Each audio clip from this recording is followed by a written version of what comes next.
avec tous les personnages et leurs meilleures scènes.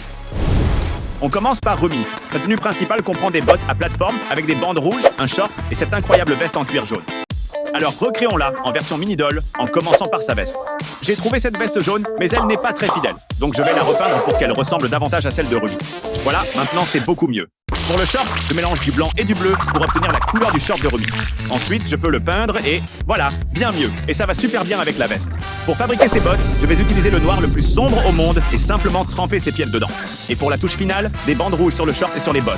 Et voici Rumi en mini-doll. Attendez, j'ai oublié la partie la plus importante. Ses magnifiques cheveux. J'ai essayé plusieurs coiffures, mais aucune ne convenait. Alors je vais fabriquer sa longue tresse avec ce stylo 3D. Les gars, je pense sérieusement à ouvrir mon propre salon de coiffure. Et voilà le résultat. Franchement, la fabrication était très amusante. Du coup, j'en ai fait plusieurs versions. Une sur le côté comme ça. Celle-ci descend tout droit et celle-là est une tresse super longue. Waouh, celle-là pourrait carrément servir d'arme. Et en parlant d'arme, elle a cette épée brillante magique. Donc l'option la plus proche à laquelle j'ai pensé, c'est un sabre laser, et j'ai ajouté quelques éléments dorés sur la poignée. Mais voici la partie spéciale. Si je le connecte à une batterie, il s'allume vraiment. Je peux donc recréer la scène où Rumi combat les démons. Bon, peut-être que le sabre laser est un peu trop puissant. Et pour finir, je veux recréer les motifs de Rumi, et pour ça, je vais utiliser cette peinture en les appliquant délicatement ici et là. Bon, ça n'a pas l'air de grand-chose, mais quand j'allume cette lumière spéciale, regardez comme ils ressortent. Ensuite, voici Mira, la grande fille en colère.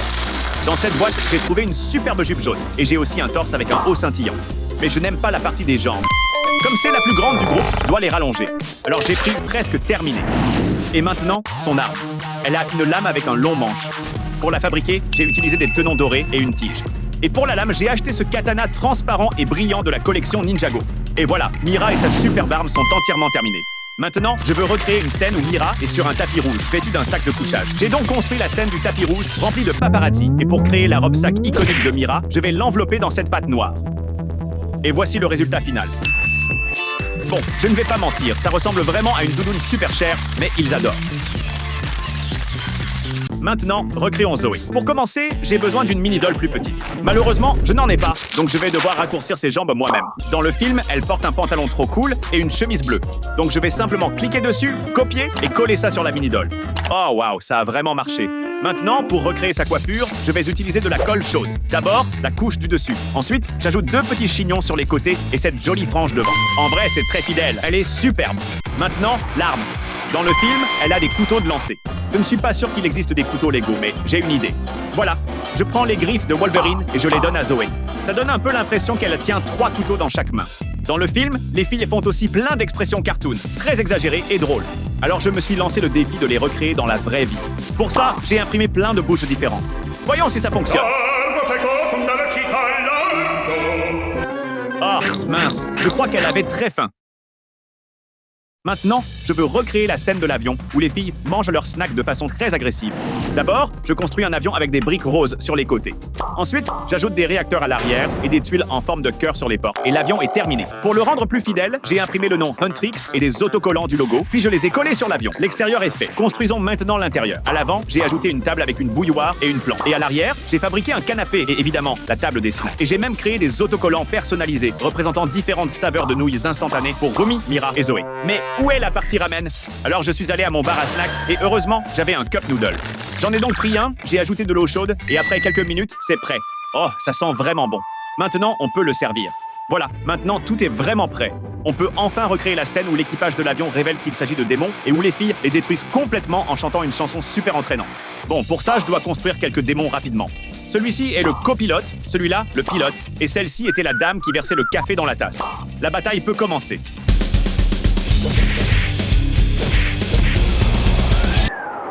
Maintenant, recréons les Saja Boys, le boy band démoniaque. Commençons par le leader, Jinu. Pour le rendre plus grand, j'utiliserai des jambes d'avatar. Ensuite, j'ai trouvé ce torse, une coiffure très fidèle et un visage avec un clin d'œil. Pour recréer son t-shirt rose et sa ceinture, je prends un peu de peinture. Je mélange du rose et du blanc et je peins par-dessus la cravate. Oui, maintenant il est fidèle. Pour recréer Baby... Ensuite, le Mystery Saja. Son visage est entièrement couvert de cheveux parce qu'il est illégal de connaître son identité, mais par curiosité, voyons. D'accord, maintenant je comprends pourquoi il se cache. Maintenant, je veux me concentrer sur les abdos de Abisaja, parce qu'on les voit énormément dans le film. J'ai donc construit sa minifig et j'ai même trouvé une coiffure parfaite pour lui. Mais maintenant, il doit aller à la salle. Ok, ça devrait suffire. Voyons si ça a marché. Succès. Pour recréer son corps musclé, j'ai utilisé ces petites briques module X.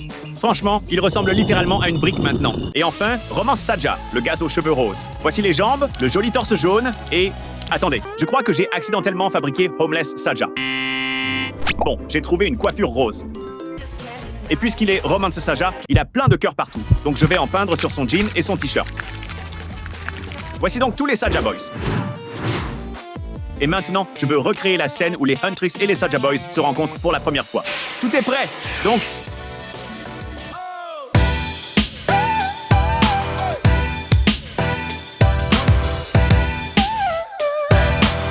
Les gars, ses yeux viennent d'exploser. Un autre personnage iconique du film était ce tigre lumineux et l'oiseau à 3 yeux. Pour commencer par l'oiseau, je l'ai construit avec des briques noires et blanches. Et pour les yeux, j'ai utilisé ces super tuiles. Posons-le sur ce tigre construit en briques. Mais attendez, il a l'air maudit sans yeux. J'ai donc fabriqué des yeux avec ces pièces jaunes, et si j'utilise cette lampe spéciale dessus, il brille exactement comme dans le film. Les gars, abonnez-vous ou il viendra vous hanter la nuit. Maintenant que le tigre est complètement terminé, recréons la scène où le gars essaie désespérément de réparer la plante tombée.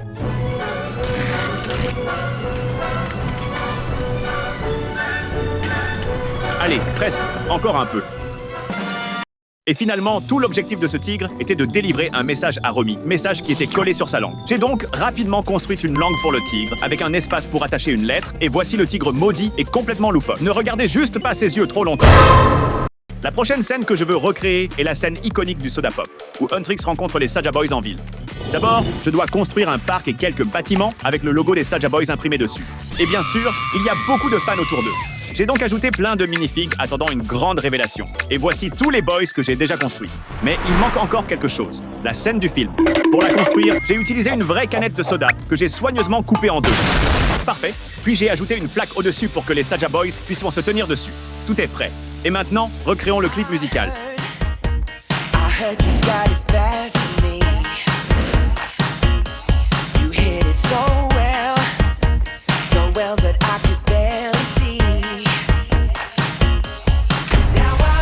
Ouais, les filles n'ont pas apprécié la compétition. Et aucun boy band ne serait complet sans cette patte complètement folle. J'ai donc trouvé cette magnifique de grand-mère. Voyons si elle va obtenir un autographe.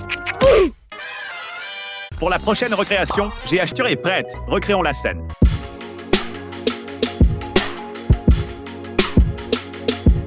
Une autre chose super cool que j'ai remarqué, ce sont les lance-flammes, qui rendent le clip très dramatique. Je veux donc essayer de recréer ça aussi. Et pour que ça fonctionne, je vais utiliser cette lampe de poche. Pour créer un lance-flamme, j'ai recouvert la plupart de la lumière avec du ruban adhésif. Et maintenant, ça crée cet effet cinématographique. Tout est prêt. Voyons maintenant si je peux recréer le clip entier avec précision.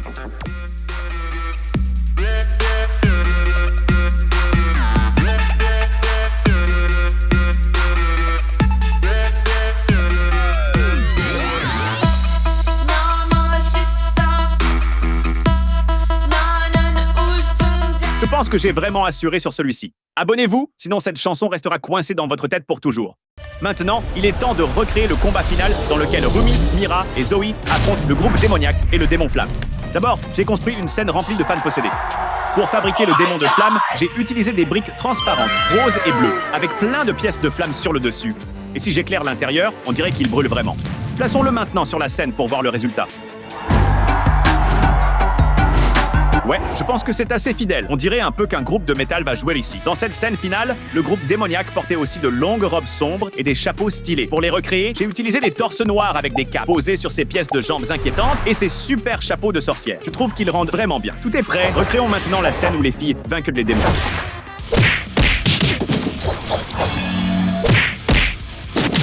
Regarde, j'ai acheté ce capybara officiel Lego, mais j'ai juste besoin de la tête. Maintenant, je coupe le corps et je colle le tout. Les amis, ce n'est pas de la cruauté envers les animaux. Regardez comme il est détendu. Bref, il ne reste que les pattes. Et voilà, la construction la plus simple de toutes. Mais c'est un peu ennuyeux. Donc pour la phase 2, je vais le faire avec une vraie noix de coco. Même procédé. Je vais utiliser la Dremel pour découper l'emplacement de la tête. Voilà. Pour la tête, je construis une version un peu plus grande avec des briques, pour que ce soit plus réaliste. Je colle la tête à la noix de coco, et ensuite, il ne reste plus que les pattes. J'ai trouvé ces pièces étranges en forme de griffe. Je les colle, et voilà, une vraie et maudite version de la phase de Pur Balloni, Lulaloli, Capibarello, Cocosino. Ensuite, construisons le Tung Tung Tung Sahur. Pour celui-là, j'ai besoin d'un bâton. Heureusement, je sais où en trouver un. Oui, celui-ci ira très bien. Pour en faire une créature, il me faut des bras. Ensuite, j'ai trouvé des yeux mobiles pour le visage. Je sculpte des pommettes, des sourcils, un nez... Et je sais pas, celui-là n'a pas l'air d'avoir sa place dans ce monde. Alors je vais en faire un meilleur en Lego. Je l'ai construit avec des tuiles arrondies marron et j'ai ajouté cette pièce unique qui ressemble à une souche coupée. Et l'élément final essentiel, la batte. Et voilà, bien meilleure version du Tung Tung Tung Sahur. Une autre créature qui ressemble à un arbre, c'est Brr Brr Patapin. Et pour la phase 2, je veux les combiner ensemble. Donc je dois d'abord en construire un. Pour la tête, je vais utiliser cette pièce de tête de Squidward. Je dois juste la peindre pour qu'elle ressemble plus à un singe. Maintenant, cette tête va sur la figurine de golem de fer parce qu'elle a déjà une texture de feuille. Je peins la tête et le corps. Puis j'ajoute de la mousse pour un rendu ultra réaliste. Et la dernière partie, ses pieds géants. Je vais simplement les sculpter avec de la pâte à modeler. Et voilà. Très bien. Maintenant qu'ils sont tous les deux terminés, combinons-les. Et pour ça, je vais utiliser l'aide de la photosynthèse. Je dois juste les couper en deux. Les placer dans de la terre et de l'eau, et ils devraient non repousser ensemble. Oh mince, ça a vraiment marché. Deux créatures arbres fusionnées en une seule. Son nom, Tombre Tombre Patapata Sahur.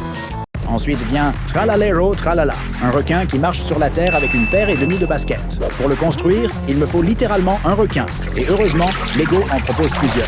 Je vais utiliser celui-ci. Oh, il est encore en vie. Je vais juste... Voilà, maintenant, je peux lui attacher les baskets que j'ai construites avec des pièces blanches et bleu clair. Et j'ai aussi ces pièces grises pour les maintenir en place. Et voilà, le requin est terminé. Et je trouve qu'il est plutôt réussi. Bon, à quoi ressemblerait sa phase 2? Comme il a 3 baskets, je vais lui donner plusieurs têtes. J'ai ici 2 requins supplémentaires et je les modifie pour qu'ils s'adaptent au corps en utilisant un couteau chauffé à blanc. On coupe le requin. Ok, étrangement satisfaisant. Honnêtement, j'ai l'impression de préparer un vrai poisson. Bon, il est temps de les fixer sur le corps principal. Donc je dois d'abord retirer les nageoires. Ensuite, je colle le tout. Et ouais, ça a l'air cool, mais je veux ajouter encore plus de détails. Alors je fabrique des dents maudites en étirant de la corde. Ça devient de plus en plus flippant. Et enfin, je peins quelques éclaboussures de sang. Et la phase 2 est terminée. Je vous jure, on dirait vraiment une créature des abysses. Je vais l'appeler Treconero Tralala. Simulons une tornade de requins. Waouh, mortel. Bon, passons à Boneka Ambalabu. Je n'ai aucune idée de ce que c'est. Une tête de grenouille avec un pneu et une paire de jambes, donc je suppose qu'on va commencer par la tête. Et ce qui s'en rapproche le plus, c'est cette pièce de tête du général Akbar. Je dois juste la peindre pour qu'elle ressemble plus à une grenouille. Cool. Maintenant, pour le pneu, j'ai vérifié ma collection et je pense que celui-ci est le plus proche de l'original. Ensuite, je prends des jambes de mini-poupées Friends. Je les coupe en deux avec une Dremel et je les fixe au pneu. Enfin, la tête. Et voilà, le Boneka Ambalabu est terminé. Bon, cette créature est déjà assez étrange. Donc pour la phase 2, je pense la transformer en arbre. Et pour ça, je vais utiliser cette pièce unique, une énorme lame de scie que je vais coincer entre 2 énormes pneus de dragster. Pour fixer la tête et les jambes, j'ai conçu ce squelette original avec des pièces techniques. On assemble le tout et la phase 2 est terminée. Une fois améliorée, elle ressemble à une vraie machine à tuer. Et son nom, Moneka Sapalamina. Une autre créature légendaire, Udindindindindun. Ce gars-là est littéralement une orange musclée avec des bras et des jambes. Donc on commence par le corps. Je le construis avec des briques oranges, en forme arrondie. Pour les jambes, c'est briques arrondies avec des parties rouges et blanches pour représenter les baskets rouges. J'ai fait les bras avec ces plaques. Pour le visage, j'ai pris ces pièces pour les yeux et celle-ci pour la bouche. Une pièce en pente pour le nez. Enfin, la feuille sur le dessus. Et voilà. Mais honnêtement, je commence à avoir l'impression d'avoir gaspillé plein de briques pour le construire parce qu'il est vraiment très ennuyeux. Donc, pour la phase 2, je vais le construire avec une vraie orange. Celle-ci fera l'affaire. Pour les bras et les jambes, je vais les emprunter à ce gars musclé et les coller sur l'orange. Et maintenant, le visage. Je veux qu'il soit réaliste et maudit. Je vais donc utiliser de la pâte. Je la modèle d'abord sur du papier, puis j'ai ajouté ses yeux réalistes. J'ai sculpté son nez, ses sourcils et ses lèvres, puis je l'ai appliqué sur le corps. Ok les amis, celui-là est vraiment réussi. Rien qu'en le regardant, j'ai l'impression d'être en danger. Et son nom, Udindindin Vitamine. Plein de vitamines, 18 Bombardiro Crocodilo. Un bombardier avec une tête d'alligator et une bombe au bout d'un fil. J'ai cet alligator officiel de Lego. Ce sera le corps principal. Pour les ailes, j'utilise ces pièces grises. J'ajoute aussi ses moteurs fabriqués à partir de pièces coniques et je termine avec ses petites hélices. Et boum, le croco est prêt. Mon pote est armé et dangereux. Mais avec ce genre de design vieillot, il n'ira pas bien loin. Donc pour la phase 2, je pense littéralement le moderniser en construisant un bombardier d'eau chaude qui ressemble à un Dorito. Ok, le corps est prêt, mais je pense qu'il lui faut aussi une technologie furtive. J'ai donc acheté cette peinture classique, la plus noire du monde. Et il est temps de l'appliquer sur les ailes. Voilà, maintenant, il ne reste plus qu'à fixer la tête. Ok, croco terminé, mais j'ai aussi fabriqué une bombe améliorée pour lui. Je l'ai attachée avec cette corde, et la phase 2 est complète. Et maintenant, pour semer la destruction, connectons-le à un feu d'artifice et voyons à quelle vitesse il peut aller. Oh ouais! Et le nom de cette créature de phase 2 est Dorito Crocodito. La créature suivante est Bombombini Gusini, le frère de Bombadiro. Pour la construire, je commence par une oie faite avec des briques blanches, un long cou, ses pièces pour les yeux et un bec orange fait avec une pièce en colle. Pour les pattes, je prends ses célèbres pales. Et pour les ailes, j'ajoute ses ailes grises et une pièce pour la queue. Et voilà, Bombombini Gusini est terminé. Franchement, on dirait qu'il est sur le point de commettre un crime. Bref, j'ai lu quelque part que son super pouvoir est de faire apparaître des bombes nucléaires à partir de rien. Donc pour la phase 2, je pense le transformer en véritable bombe volante. Pour le corps, je construis une grosse bombe en briques jaunes. Ok, on dirait carrément un œuf. Il ne reste plus qu'à fixer les pattes, la queue et la tête. Et bien sûr, l'autocollant Nuke. Voilà, un œuf avec une tête et des petites pattes. Il lui manque encore les ailes, donc j'ai conçu ces os de dragon avec des axes techniques. Et pour la partie en toile, je les ai découpés dans du tissu. Il ne reste plus qu'à les fixer aux os et... Waouh, c'est stylé! Ok, le résultat est super cool. Qu'en pensez-vous? Et son nom? Anormalen Nucléaire. Bon, voici tous les personnages construits. Mais maintenant, je veux tous les fusionner et créer une super créature de phase 3. Et j'ai exactement le bon appareil pour ça. Ce micro-ondes que j'ai acheté à un type louche. Oh, et il a laissé une banane à l'intérieur. Attends, j'ai une idée. Encore une créature. Une Chimpanzini Bananini. La création la plus simple de toutes. Ok, il est temps de tout mettre dedans et voir ce qu'on va obtenir. Bon, ça ne me met pas trop en confiance, mais c'est prêt. Voyons quel boss final on obtient. Oh mon Dieu, est-ce la créature la plus puissante jamais créée? Je n'ai même pas de nom, mais essayons. Ahem. Udinbombingus Detingus.